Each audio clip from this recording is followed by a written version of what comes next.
श्रोता बंधु आज हूँ डिसेम्बर मास 16 तारिख। यह दिवस को विजय दिवस भाव पालन करा जाउछि।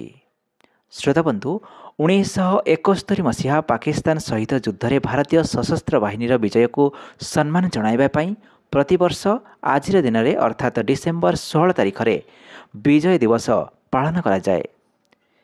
श्रोता बंधु 1971 मसीहा डिसेम्बर 3 रु आरंभ होई दीर्घ 13 दिन जाए चलिथिबा भारत पाकिस्तान युद्ध में पाक सेना को परास्त करी डिसेम्बर 16 तारिख रे विजय हासिल करिथिला भारतीय सेना।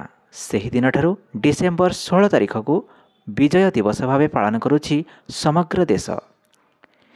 यह सही युद्ध थिला जोंथिरे विश्व मानचित्र रे बांग्लादेश नामक एक देश जन्म नैथिला। 1971 पूर्वर बांग्लादेश पाकिस्तान एक अंश थिला जहाको पूर्व पाकिस्तान कहुला। पूर्व पाकिस्तान लोकंकु पाकिस्तानी सेना द्वारा माड़ मारिबा, शोषण, दुष्कर्म एवं हत्या भली अत्याचार करा जाउथिला। डिसेम्बर 3, 1971 रे भारत सरकार पूर्व पाकिस्तान लोकंकु बंचाइबा पई पाकिस्तान विरुद्ध रे युद्ध घोषणा करने भारतीय सेना को निर्देश देथिले। 27 मार्च 1971 रे भारतर तत्कालीन प्रधानमंत्री इंदिरा गांधी पूर्व पाकिस्तान को स्वाधीनता देवाकू एवं शरणार्थी को रक्षा करने पाई पाकिस्तान सह युद्ध करने को निष्पत्ति नैथिले। 1971 डिसेम्बर 3 रे पाकिस्तान पक्षरु प्राथमिक युद्ध घोषणा करा जायतिला। एही दिन संध्यारे भारतर उत्तर पश्चिम रे अवस्थित एयरफील्ड उपरे पाकिस्तान पक्षरु एयर स्ट्राइक करा जायतिला। सही दिन राति रे भारत प्रत्युत्तर रे पाकिस्तान उपरे पाल्टा आक्रमण करी एहार उचित जवाब देथिला। एहार परदिन प्रधानमंत्री पाकिस्तान विरुद्ध रे युद्ध घोषणा करथिले। डिसेम्बर 4 और 5 राति रे कराचीर एक बंदर उपरे भारतीय नौसेना आक्रमण करथिला।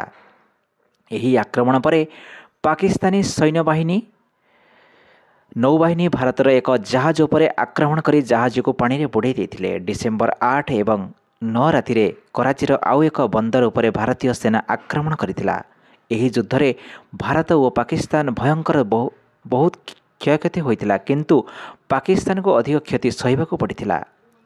फील्ड मार्शल साम मानेकशॉ नेतृत्व में यह युद्ध होइतिला। एही युद्ध रे पाकिस्तान को सबक सिखाइथिला भारत।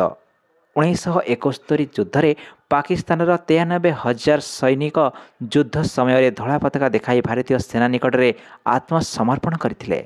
एही युद्ध बांग्लादेश मुक्ति पाइथिला। भारतीय योद्धा बलिदान स्वरूप बांग्लादेश स्वाधीन होइतिला, जहाँ भारतीय सेना पाई कौनसी उत्सव ठारू कम नथिला। एही विजय भारतीय सेनार साहसिकतार साक्षी। श्रोता बंधु शुणुथंतु आपण माने रेडियो बाघाजतीन गोष्ठी बेतार केन्द्र 89.6 FM बैंड रे।